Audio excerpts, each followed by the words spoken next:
कि मैं एक मसीही हूँ और मुझे मसीह, मुझे खुदावंद यीशु मसीह नासरी पर फख्र है। वो स्क्रॉल्स हैं जो गवाही देते हैं, जो चीख चीख कर पुकारते हैं कि बाइबल जो है वो तब्दील नहीं है। अब खुदा लोगों को मना नहीं कर रहा कि मेरे पास मत आओ, बल्कि खुदा कहता है ठहरे रहो जब तक कुव्वत का लिबास तुम्हें ना मिल जाए, ठहरे रहो जब तक रूहुल कुद्स तुम्हें ना मिल जाए, ठहरे रहो जब तक रूहुल कुद्स तुम पर नासिल ना हो जाए। ये राह है, इसके अलावा कोई और राह नहीं है, बल्कि ये जो किताब मुक़द्दस है ये सिराते मुस्तकीम है। मैं चाहता हूँ कि जो लोग हमारे चैनल पर नए आए हैं काइंडली हमारे चैनल को सब्सक्राइब करें, लाइक करें और बहुत से लोगों तक इन वीडियोस के लिंक को शेयर करें ताकि खुदा के कलाम की सच्चाई लोगों तक पहुंच सके। मसीहा के बाबरकत नाम में आप सबको सलाम। उम्मीद करता हूं आप सब खैरियत से होंगे। एक सवाल है जो पूछा जाता है कि कैथलिक बाइबल में 7 इजाफी कुतुब क्यों हैं और प्रोटेस्टेंट बाइबल में 7 इजाफी कुतुब क्यों नहीं हैं। आज हम कैथलिक कैनन की बात करेंगे, कैथलिक फ़हरिस्त मुसलमान की बात करेंगे। कैथलिक बाइबल में जो 7 इजाफी कुतुब है वो क्यों है, आज हम इस पर बात करना चाहते हैं। सबसे पहली बात, पहली सदी में यहूदियों के पास स्टैंडर्ड ग्रीक जो ट्रांसलेशन है वो मौजूद थी। उस स्टैंडर्ड ग्रीक वर्जन को, उस स्टैंडर्ड ग्रीक ट्रांसलेशन को आज हम हफ्तादी तर्जुमे के नाम से जानते हैं या सेप्टुअजिंट के नाम से जानते हैं। सेप्टुअजिंट जो है वो तकरीबन 273 या 272 क़ब्ल अज़ मसीह 70 बुज़ुर्गों ने उसे इस्कंदरिया में पाए तकमील तक पहुंचाया और ये बहुत ही ख़ास और मशहूर तर्जुमा है। उम्मीद वासिक है नए अहदनामा के जो लेखर हैं, नए अहदनामा के जो लिखारी हैं, नए अहदनामा के जो राइटर्स हैं, उन्होंने जब पुराने अहदनामे को कोट किया, पुराने अहदनामा के इक़्तिबासात कोट किए तो इसी तर्जुमे का इस्तेमाल किया। और फिर दौर आता है 70 मसीही का जिसमें हैकल को तबाह कर दिया गया, हैकल को बर्बाद कर दिया गया। यहूदी जो थे वो मुंतशर हो गए, यहूदी जो थे वो अपने मुल्क से जिला वतन कर दिए गए, मुंतशर हो गए। अब वो तितर बितर हो चुके हैं और अब उन्हें यूनाइट करना था। और फिर साल बीत गए और किसी को समझ में नहीं आ रहा था कि क्या किया जाए।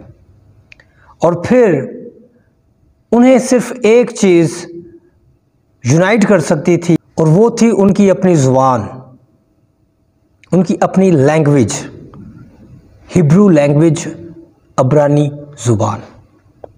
फिर अब्रानी ज़ुबान में एक और तर्जुमा किया गया, इसे मैसोरेटिक तर्जुमा कहा जाता है। हफ्तादी तर्जुमे में 46 कुतुब मौजूद थी।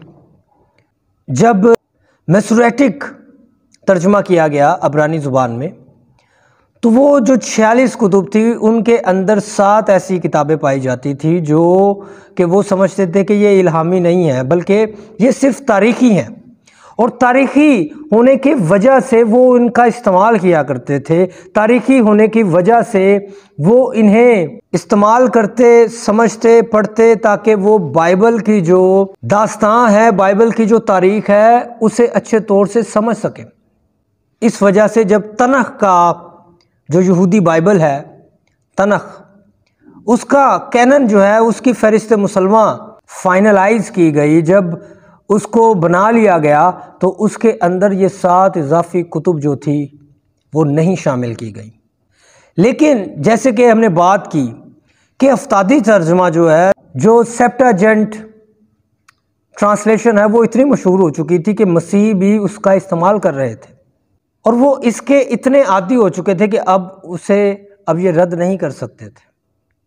तो चर्च ने 397 में एक कौंसल को बिठाया। इस कौंसल को हम कार्थेज या कैर्थेज के नाम से आज जानते हैं।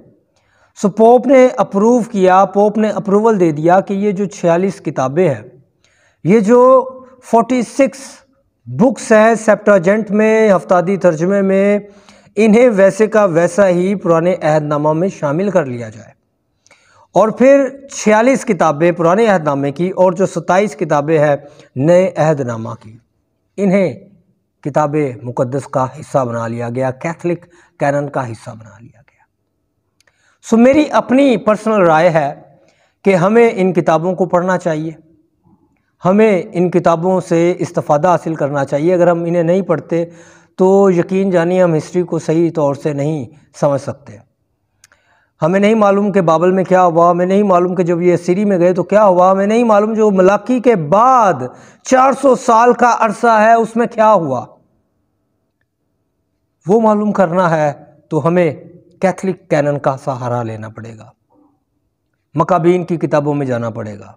बाइबल में अगर हैं तो हमें यहूदियत को पढ़ना पड़ेगा, हमें दूसरी कुतुब को पढ़ना पड़ेगा।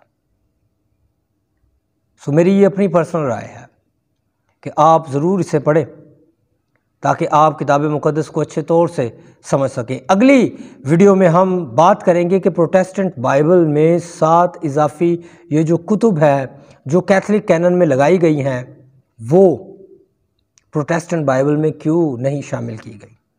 मेरी एक आपसे इल्तमास है, जो लोग हमारे चैनल पर नए आते हैं काइंडली हमारे चैनल को सब्सक्राइब करें, लाइक करें और इन वीडियोस के लिंक्स बहुत से लोगों तक शेयर करें ताकि खुदा का कलाम लोगों तक पहुंच सके। बहुत शुक्रिया।